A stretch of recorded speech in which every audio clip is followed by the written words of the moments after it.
नमस्कार दोस्तों, मैं वैभव राज आपका स्वागत करता हूं तक्षशिला ट्यूटोरियल के ऑनलाइन चैनल पे।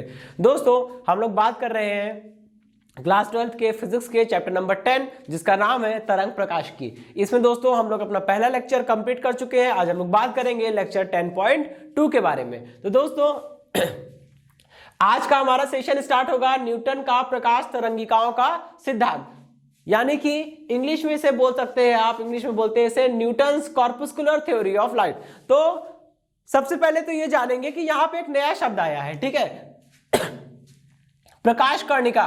प्रकाश कर्णिका क्या होती है वो जानेंगे, चलिए ठीक है। प्रकाश कर्णिका यानी कि कॉर्पस्कल्स ऑफ लाइट, इसको समझेंगे। और यहां पे देखिए ये सिद्धांत किसने दिया है, न्यूटन ने दिया है। ये ज्यादा इंपॉर्टेंट नहीं है दोस्तों, ठीक है, इसलिए इसमें सिंगल स्टार बनाया है। इसको बस एक बार पढ़ के समझ लीजिएगा, क्योंकि इसके जितने पॉइंट है 5 पॉइंट है, बहुत ही इजी है, ठीक है। पहला पॉइंट जो है इसका, उसमें न्यूटन ने कहा था कि प्रकाश कर्णिकाओं का सिद्धांत देते वक्त न्यूटन ने हमें कुछ पॉइंट्स दिए थे, ठीक है, कुछ चीजें बताई थी जिनको हमने पॉइंट्स में करके रखा है, ठीक है।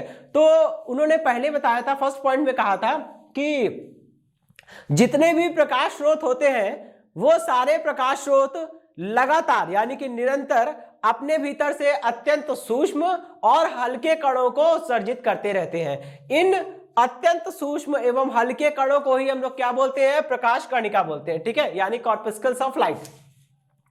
सेकंड में उन्होंने कहा था कि ये जो प्रकाश कर्णिकाएं हैं, ठीक है, प्रकाश स्रोत से जो अत्यंत सूक्ष्म एवं हल्के कण निकल रहे हैं जिन्हें हमने प्रकाश कर्णिका बोला है, ये प्रकाश कर्णिकाएं सभी संभव दिशाओं में और निर्वात में एक समान चाल से गति करती हैं, ठीक है। यानी कि ऐसा नहीं है कि आगे की दिशा में वेग ज्यादा होगा, पीछे की दिशा में वेग कम होगा, दाएं दिशा में वेग ज्यादा होगा, बाएं दिशा में वेग कम होगा, ऐसा कुछ नहीं है, ठीक है। सभी संभव दिशाओं में एक समान चाल से ये गति कर रही है, ठीक है। पॉइंट में न्यूटन ने बोला था कि प्रकाश कर्णिकाएं जो हैं वो निर्वात में भी गति कर सकती हैं।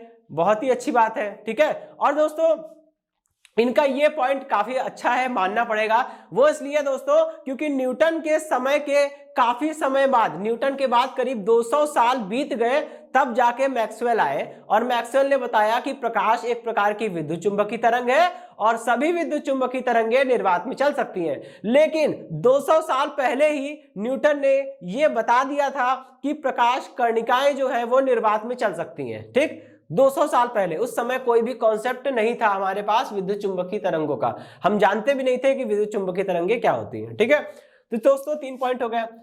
फोर्थ पॉइंट में दोस्तों इन्होंने बोला है कि देखिए दोस्तों, हम जानते हैं कि प्रकाश अलग अलग रंगों का हो सकता है। हमने चैप्टर नंबर 9 में पढ़ा भी था कि श्वेत प्रकाश जो है वो 7 रंगों के प्रकाश से मिलकर बनता है। VIBGYOR, violet, indigo, blue, green, yellow, orange, red, ठीक है। तो विबग्योर से मिलके व्हाइट लाइट बनती है, ठीक है। ऐसे अलग अलग रंगों का प्रकाश हो सकता है। लेकिन दोस्तों हम बात करते हैं कि अलग अलग रंगों का जब प्रकाश होता है तो अलग अलग रंगों के प्रकाश के संगत प्रकाश कर्णिकाएं भी अलग अलग रंग की हो सकती हैं, ठीक है। जैसे विबग्योर प्रकाश किरणें होती हैं, वैसे विबग्योर में प्रकाश कर्णिकाएं भी होती हैं। मतलब वॉयलेट कलर की प्रकाश कर्णिका हो सकती है, इंडिगो की भी हो सकती है, ब्लू कलर की भी हो सकती है, ग्रीन कलर की भी हो सकती है, येलो की भी हो सकती है और ऑरेंज और रेड कलर की भी प्रकाश कर्णिकाएं हो सकती हैं। तो न्यूटन ने कहा कि अलग अलग रंगों की प्रकाश कर्णिकाओं का जो आकार होता है वो अलग अलग होता है, ठीक है। चलिए भाई, ये 4th पॉइंट हो गए।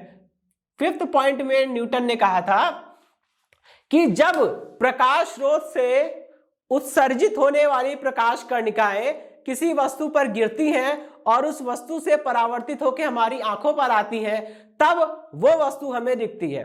फॉर एग्जाम्पल, अगर मैं इस पेन की बात करता हूं तो ये पेन मुझे दिख रहा है इसीलिए क्योंकि प्रकाश स्रोत से निकलने वाली प्रकाश कर्णिका इसके ऊपर गिर रही है और ये हर एक वस्तु, मैंने आपको बताया था, हर एक वस्तु प्रकाश का परावर्तन करती है, क्योंकि अगर कोई वस्तु प्रकाश का परावर्तन नहीं करेगी तो हम उस वस्तु को देख नहीं पाएंगे, ठीक है। तो प्रकाश स्रोत से निकलने वाली प्रकाश कर्णिकाएं इस पेन के ऊपर, मार्कर के ऊपर गिर रही है और परावर्तित होकर मेरी आंखों पर आ रही है। अगर ये पेन जो है वो प्रकाश किरणों का परावर्तन ना करता तो हमें ये पेन दिखता ना, ठीक है। तो 5th पॉइंट में न्यूटन ने यही बोला कि प्रकाश स्रोत से निकलने वाली प्रकाश कर्णिकाएं जब वस्तु से परावर्तित होकर हमारी रेटिना पर आती हैं, तब हमें उस वस्तु को का बोध होता है या वो वस्तु हमें दिखाई पड़ती है। ठीक है दोस्तों, चलिए तभी वो वस्तु हमें दिखाई देगी। तो दोस्तों ये तो हो गया प्रकाश कर्णिका के 5 पॉइंट्स। ठीक है, अब अगला टॉपिक ये है कि देखिए प्रकाश कर्णिकाओं का जो सिद्धांत न्यूटन ने दिया था वो ज्यादा सक्सेसफुल नहीं रहा, क्योंकि इसमें केवल एक पॉइंट जो था वो काफी अच्छा साबित हुआ, वो भी बाद में। ठीक है, जब हमें बाद में ये चीज पता चली कि प्रकाश होता है वो विद्युत चुंबकीय तरंग है और विद्युत चुंबकीय तरंगें निर्वात में चल सकती हैं, इसी आधार पर हम ये कह सकते हैं कि प्रकाश भी निर्वात में चल सकता है, क्योंकि प्रकाश विद्युत चुंबकीय तरंग है और सारी विद्युत चुंबकीय तरंग निर्वात में चल रही है तो प्रकाश भी चलेगा। ठीक है, लेकिन उस समय न्यूटन ने 200 साल पहले ही गरीब ये बता दिया था। ठीक है, इनका बस एक पॉइंट था थोड़ा ढंग का था, बाकी सारे पॉइंट जो है, ठीक है दोस्तों, बाकी जो सारे पॉइंट है वो कहीं भी फॉलो नहीं होते हैं। ठीक है, कहीं भी अच्छी तरह से फॉलो नहीं होते हैं। तो लिहाजा क्या हुआ, इनका जो न्यूटन का जो प्रकाश कर्णिका का सिद्धांत था वो ज्यादातर मतलब अच्छे वो सक्सेसफुल नहीं हुआ। ठीक है, तो वो रिजेक्ट हो गया। ठीक है, वो रिजेक्ट हो गया। तो जब ये वो रिजेक्ट हुआ, ठीक है, उसके बाद ही हाइगेंस का सिद्धांत आया था। ठीक है, हाइगेंस का सिद्धांत कर्णिका सिद्धांत से थोड़ा सा अच्छा था, क्योंकि हाइगेंस का सिद्धांत उस फील्ड पर भी, उस टॉपिक पर भी, उस फिनोमेना, उस घटना पर भी लागू हो रहा था जहां पे प्रकाश का न्यूटन का कर्णिका सिद्धांत फेल हो जा रहा था। ठीक है, तो न्यूटन का कर्णिका सिद्धांत जहां पे फेल हुआ था वहां पे हाइगेंस की जो वेव थ्योरी थी, यानी कि हाइगेंस का जो प्रकाश तरंगों का सिद्धांत था वो वहां पे लागू हो गया, वहां पे वो लग गया। इसलिए कर्णिका सिद्धांत की तुलना में हाइगेंस का तरंगों का जो सिद्धांत है वो ज्यादा सफल माना जाता है। ठीक है, अब आइए हम वो कारण देखेंगे कि आखिर प्रकाश कर्णिकाओं का सिद्धांत अगर रिजेक्ट हुआ है, मतलब वो अस्वीकार कर दिया गया है, तो क्यों? ठीक है, उसके कारण क्या थे। तो अब आइए हम लोग देखते हैं कि कर्णिका सिद्धांत के अमान्यता के कारण क्या थे। दोस्तों अमान्यता के कारण कई सारे हैं, लेकिन जो मेजर है उसमें जो पहला पॉइंट है, जो मुख्य कारण है उसमें जो पहला पॉइंट है वो ये है कि न्यूटन के प्रकाश कर्णिकाओं के सिद्धांत के आधार पे यह निष्कर्ष सामने आया कि सघन माध्यम में प्रकाश का वेग, सघन माध्यम में प्रकाश का जो वेग होता है, न्यूटन के जो प्रकाश कर्णिकाओं के सिद्धांत का उसके आधार पे यह निष्कर्ष निकला था, प्रकाश कर्णिकाओं के सिद्धांत में यह निष्कर्ष निकला कि सघन माध्यम में प्रकाश का जो वेग होता है वो विरल माध्यम की तुलना में क्या होता है, ज्यादा होता है। और ये बात कुछ अजीब सी लग रही है। ठीक है, अजीब सी मतलब कुछ उल्टी सी लग रही है, जैसे बिल्कुल ही विरोधाभास महसूस हो रहा है हमको। आप ऐसा समझिए भाई, सघन माध्यम क्या होता है? सघन माध्यम वो माध्यम होता है जिसका अपवर्तनांक किसी अन्य माध्यम की तुलना में ज्यादा हो। ठीक है, जैसे अगर हम बात करते हैं कांच और वायु की, तो कांच का अपवर्तनांक ज्यादा है 1.5, वायु का अपवर्तनांक केवल 1 है, तो क्या है, कांच जो है वो वायु की तुलना में क्या है, सघन है। ठीक, अच्छा, तो सघन माध्यम बिल्कुल वैसा होता है जैसे कि कोई ट्रैफिक भरी रोड। ठीक है, और विरल माध्यम बिल्कुल वैसा होता है जैसे कोई खाली हाईवे। ठीक है, तो अब आप खुद समझ सकते हैं कि आप ट्रैफिक वाली रोड पर ज्यादा स्पीड से चल सकेंगे या फिर खाली हाईवे पर। ठीक है, तो जवाब होगा कि खाली हाईवे पर हम तेज स्पीड में भाग सकते हैं, बिकॉज वहां पे टक्कर उक्कर वाला कोई भी मामला नहीं है और खुला रास्ता है, दूर तक दिख रहा है, कोई नहीं है, आराम से अपना गाड़ी को भगा सकते हैं हम। ठीक है, फुल स्पीड पे। तो बिल्कुल वैसा ही कॉन्सेप्ट यहां लगता है भाई, जब इतना तो सभी को समझ है, इतना तो कॉमन सेंस भी कहता है कि अगर ट्रैफिक होगा, रोड पर ट्रैफिक होगा, आपके रूट पर ट्रैफिक है तो आप धीमे चलेंगे, आपका वेग कम होगा। अगर रोड पर ट्रैफिक नहीं है, बिल्कुल खाली रोड है, कोई नहीं है, तो आप भाग सकते हैं अपनी फुल स्पीड पे। वही चीज है, तो ऐसा ही कुछ होना चाहिए। लेकिन ये कर्णिका सिद्धांत तो कुछ उल्टा ही बता रहा है। कर्णिका सिद्धांत कह रहा है सघन माध्यम में वेग ज्यादा होगा, विरल माध्यम में कम होगा, मतलब ट्रैफिक वाली रोड में तेज चलेंगे और खाली रोड होगी तो आराम से धीमे धीमे चलेंगे। ये तो कोई बात नहीं, ये बिल्कुल विरोधाभास दे रहा है। ठीक है, तो पहला कारण तो ये यही हो गया, जो कि वास्तव में असत्य है। कर्णिका सिद्धांत कहता है कि सघन माध्यम में वेग जो है वो विरल माध्यम की तुलना में ज्यादा होगा, जो कि असत्य है। प्रयोगों के द्वारा बाद में ये देखा गया और यह सिद्ध भी किया गया कि अगर हम बात करते हैं सघन माध्यम की, तो सघन माध्यम में वेग जो होता है वो हमेशा विरल माध्यम की तुलना में कम होता है। ठीक है, चलिए अब हम लोग बात करेंगे दोस्तों सेकंड पॉइंट की। दोस्तों सेकंड पॉइंट में इन्होंने बोला था कि न्यूटन ने कहा था प्रकाश कर्णिकाएं जितनी होती हैं, ठीक है, इन प्रकाश कर्णिकाएं के बारे में अगर हम इनके वेग के बारे में बात करते हैं तो हमको पता है कि प्रकाश स्रोत प्रकाश कणिकाओं को उत्सर्जित करता है और प्रकाश कणिकाओं को उत्सर्जित करने के बाद ये प्रकाश कणिकाएं क्या करती हैं, संभव सभी दिशाओं में गति करती हैं। ठीक है, तो कर्णिका सिद्धांत कहता है कि प्रकाश कणिकाओं का जो वेग होता है ना, वो प्रकाश स्रोत के ताप पर निर्भर करता है, प्रकाश स्रोत के परम ताप पर निर्भर करता है। ठीक, जो कि वास्तव में बहुत ही उल्टा है, असत्य है। ठीक है, वास्तव में किसी भी प्रकाश स्रोत से निकलने वाली प्रकाश तरंग या प्रकाश किरण, जो भी आप कहें, ठीक है, वास्तव में प्रकाश का जो वेग होता है वो प्रकाश स्रोत के ताप पर निर्भर ही नहीं करता है। चाहे सूर्य से प्रकाश निकले, भाई सूर्य का ताप तो बहुत ज्यादा होता है, सूर्य से प्रकाश निकलेगा, चाहे आपकी एलईडी बल्ब से प्रकाश निकले, दोनों जगह से मिलने वाला प्रकाश प्रकाश ही है ना, उनका वेग बराबर होगा। अगर एक ही माध्यम है तो वेग बराबर होगा। ठीक है, ऐसा नहीं है कि सूर्य का ताप ज्यादा है तो उससे निकलने वाले प्रकाश का वेग बहुत ज्यादा होगा और एलईडी से निकलने वाले प्रकाश का जो वेग है वो बहुत कम होगा, ऐसा कुछ नहीं होने वाला है। ठीक है, चलिए, तो ये तो हो गया हमारा सेकंड पॉइंट कि प्रकाश स्रोत से उत्सर्जित प्रकाश कणिकाओं का जो वेग होता है वो स्रोत के परम ताप पर निर्भर करता है, जो कि बिल्कुल ही असत्य है। तो सेकंड पॉइंट भी जो है वो बिल्कुल विरोधाभास जैसा प्रतीत हो रहा था, बिल्कुल गलत साबित हुआ। थर्ड पॉइंट देखिए, पॉइंट में दोस्तों कहते क्या है, थर्ड पॉइंट में आपको कहा गया है कि देखिए, माना कि आपके प्रकाश कणिकाएं बहुत हल्की हैं, लेकिन किसी भी चीज का द्रव्यमान कभी भी जीरो तो होता नहीं है। ठीक है, कुछ तो होगा। ठीक है, यहां तक एक चींटी का द्रव्यमान भी जीरो नहीं होता, 0.00 करके 0 के 10वें 15वें स्थान पे कोई वैल्यू मिले, लेकिन मिलेगी। ठीक है, अच्छा, तो यहां पे हमको यही चीज समझनी है कि अगर किसी भी प्रकाश स्रोत से ये कर्णिकाएं निकल रही हैं, भले ही ये कर्णिका अत्यंत हल्की है, ठीक है, इनका द्रव्यमान बहुत ही कम है, लेकिन कुछ तो होगा। जब ये बहुत ज्यादा मात्रा में, असंख्य लाखों करोड़ों की संख्या में निकल रही है, तो होगा क्या, उस प्रकाश स्रोत का द्रव्यमान भी क्या होना चाहिए दोस्तों, धीरे धीरे कम होना चाहिए। लेकिन वास्तव में ऐसा होता नहीं है, वास्तव में ऐसा बिल्कुल नहीं होता है कि प्रकाश स्रोत से निकलने वाली प्रकाश तरंगिकाओं के कारण, ठीक है, प्रकाश स्रोत से निकलने वाली प्रकाश कर्णिकाओं के कारण प्रकाश स्रोत का द्रव्यमान कम होता जाए, ऐसा नहीं होता है। वरना अगर ऐसा होता तो आप खुद सोचिए, अगर ये सच होता है, न्यूटन के कणिका सिद्धांत में बोला गया ये पॉइंट सच होता, तो सूर्य तो कितने सालों पहले से प्रकाश कर्णिकाओं को उत्सर्जित कर रहा है और उसके कारण क्या होता, सूर्य का द्रव्यमान कम होना चाहिए, लेकिन ऐसा कुछ भी नहीं हो रहा है। ठीक है, और हमारे घर में जो अप्लायंसेस लगे होते हैं वो भी कितने समय से, सालों भर पहले से प्रकाश स्रोत दे रहे हैं, तो क्या उनका द्रव्यमान कभी कम हुआ? नहीं। यानी कि ये पॉइंट कि प्रकाश स्रोत से प्रकाश कर्णिकाओं के उत्सर्जन के कारण प्रकाश स्रोत का द्रव्यमान कम होता है, ये बिल्कुल ही गलत है। ठीक है, अब हम लोग फोर्थ पॉइंट देखेंगे दोस्तों। न्यूटन के प्रकाश कर्णिकाओं का जो सिद्धांत है वो केवल अपवर्तन और परावर्तन, इन्हीं दोनों की व्याख्या कर सका। ठीक है, न्यूटन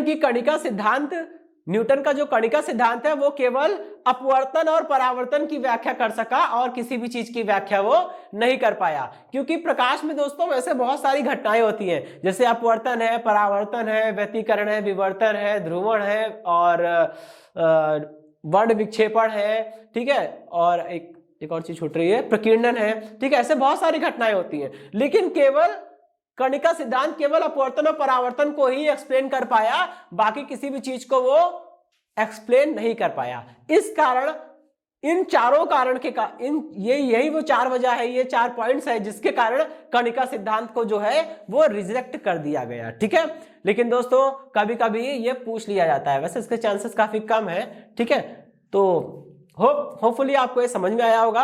अब हम लोग बढ़ेंगे अपने नेक्स्ट टॉपिक की ओर। अब हम यहाँ पे एक नए टॉपिक की बात करेंगे, हाइगेंस के द्वितीयक तरंगिकाओं के सिद्धांत के आधार पर परावर्तन की व्याख्या। ठीक है, कि explanation of reflection on the basis of Huygens principle of secondary wavelets. ठीक है, अब दोस्तों इसमें देखिए, हमने यहाँ पे क्या किया हुआ है, एक परावर्तक तल बना रखा है AB। ये AB क्या है दोस्तों, एक परावर्तक तल है, ठीक है। हमने माना है कि इस पर कोई एक समतल तरंगाग्र है AB। वो समतल तरंगाग्र AB जो है वो तिरछा आपतित होता है। तिरछा आपतित होने के कारण इसका जो सिरा A है, ठीक है, इसका ये जो सिरा A है तरंगाग्र का, वो परावर्तक तल को पहले स्पर्श करता है, और सिरा B जो है वो कुछ समय यानी कि T समय बाद जो है वो परावर्तक तल को B डैश पर स्पर्श करता है, ठीक। अच्छा, अभी देखिए दोस्तों, यहाँ पे जो है दो आपतन बिंदु हो गए। पहला आपतन बिंदु है A, क्योंकि तरंगाग्र AB का सिरा A जो है वो परावर्तक तल को इस बिंदु A पर टच कर रहा है, ठीक है। और तरंगाग्र का जो दूसरा सिरा है B, वो परावर्तक तल को किसी दूसरे बिंदु B डैश पर टच कर रहा है। तो ये दो जो हो गए हैं A और B, ये क्या A और B डैश, ये है क्या, ये आपके परावर्तक तल पर आपतन बिंदु है।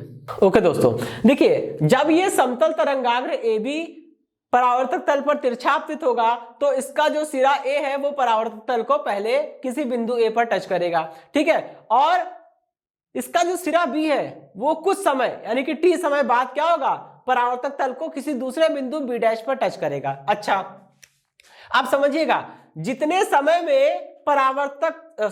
समय में समतल तरंगाग्र का जो सिरा B है वो B डैश पर पहुंचेगा, उतने ही समय में ये जो तरंगाग्र है उसका जो सिरा A, तरंगाग्र का एक सिरा पहले टच कर गया था ना, तो जितने समय में तरंगाग्र का सिरा B डैश पर पहुंचता है, उतने ही समय में तरंगाग्र का सिरा A जो है वो उतनी ही दूरी तय करके किसी बिंदु A डैश पर पहुंच जाता है।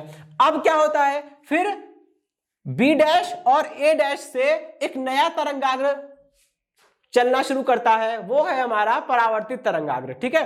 तो अब एक बात समझिएगा कि मान लीजिए कि तरंगाग्र का जो आपतित समतल तरंगाग्र का जो दूसरा सिरा है B, वो T समय के बाद B डैश पर पहुंचता है। तो दोस्तों, और ये कोई एक माध्यम है, कोई ना कोई तो माध्यम होगा जहां परावर्तन हो रहा है, ठीक है। तो परावर्तन जिस माध्यम में हो रहा है, मान लीजिए उस माध्यम में प्रकाश का वेग कितना है, वेग है v।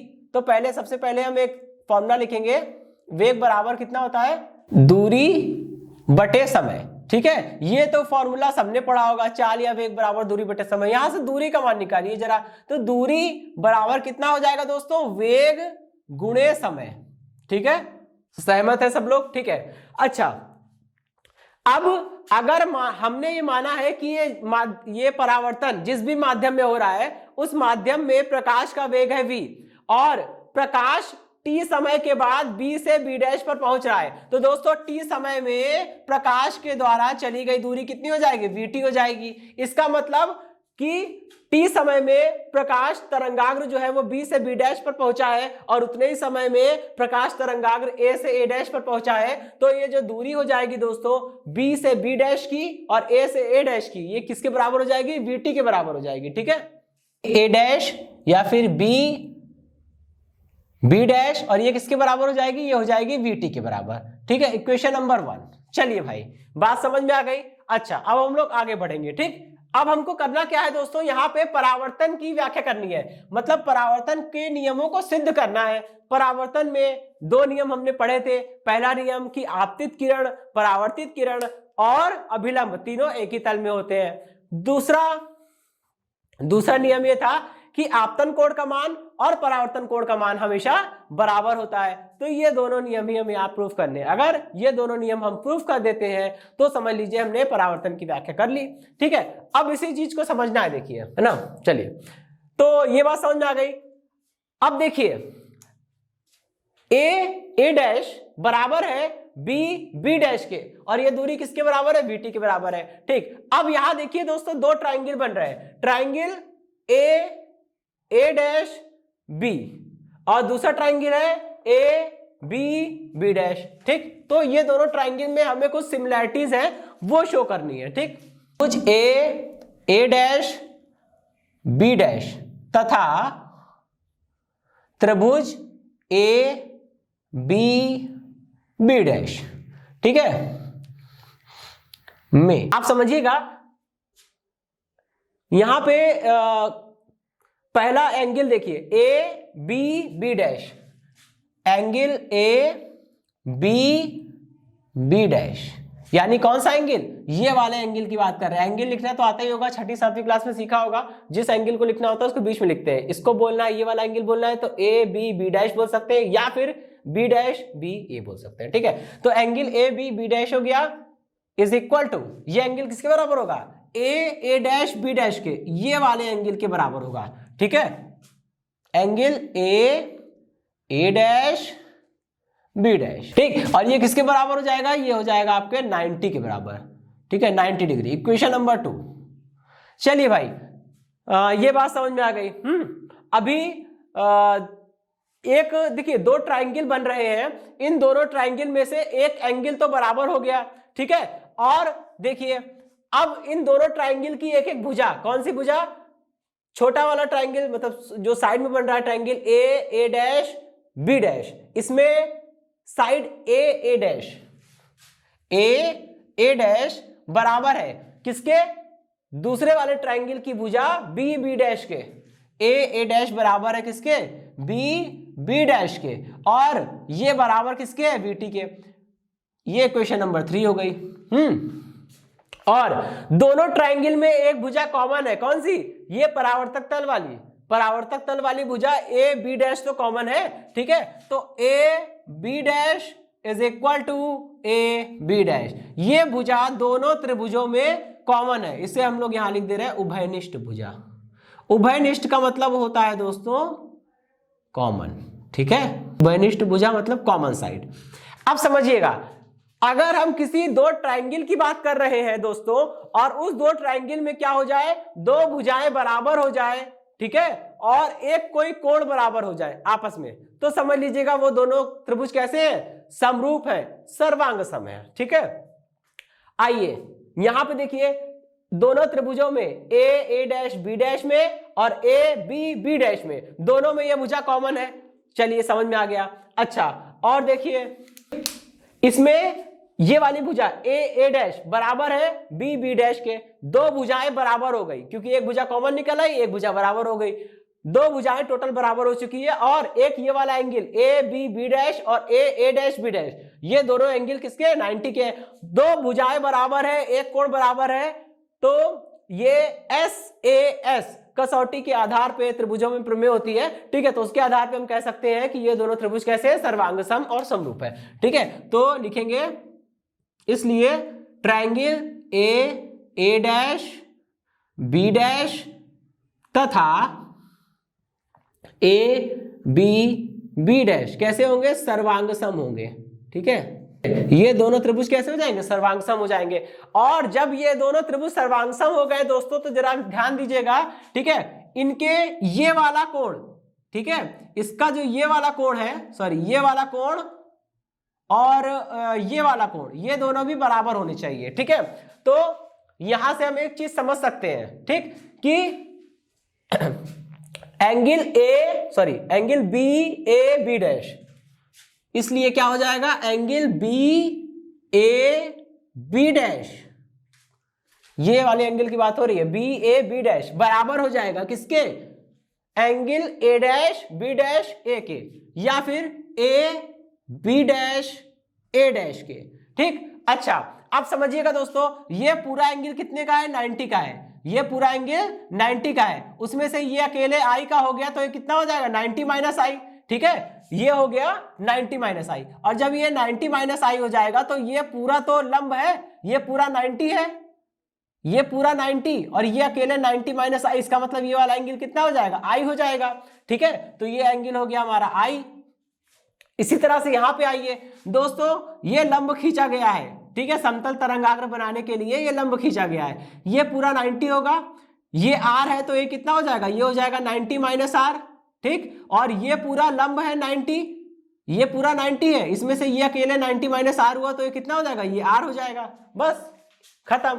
तो देखिए, तो angle B A B dash ये कितना आ गया, ये एंगल आई बन गया, ठीक है, इक्वल होना चाहिए किसके, angle A B dash A dash के, और angle A B dash A dash, ये किसके बराबर, आर के बराबर है। तो रिजल्ट क्या निकल के आया दोस्तों, निष्कर्ष निकल के आ रहा है कि एंगल आई बराबर एंगल आर। ठीक है, तो दोस्तों हमें डायग्राम से ये बात तो क्लियर है कि आपतित तरंगाग्र, परावर्तित तरंगाग्र तथा परावर्तक तल पर अभिलंब, ये तीनों एक ही तल में है। कौन से तल में है, बोर्ड के तल में है। ठीक है, ये जो बोर्ड पे मैंने डायग्राम बनाया है, इसी तल में तो आपतित तरंगाग्र, परावर्तित तरंगाग्र और ये परावर्तक तल पर अभिलंब, ये तीनों एक ही तल में है। ठीक है, ये हमारा परावर्तन का पहला नियम हो गया। परावर्तन के दूसरे नियम में कहते हैं कि आपतन कोण और परावर्तन कोण बराबर होने चाहिए। तो आपतन कोण परावर्तन कोण बराबर भी हो गए, यानी कि दोनों नियम सिद्ध हो गए और परावर्तन की घटना को हाइगेंस के द्वितीयक तरंगिकाओं के सिद्धांत के आधार पर हमने उसकी व्याख्या भी कर दी। मतलब द्वितीयक तरंगिकाओं के सिद्धांत के आधार पे हमने परावर्तन की घटना को प्रूफ कर दिया, सिद्ध कर दिया। ठीक है दोस्तों, इस वाले टॉपिक में यही करना था।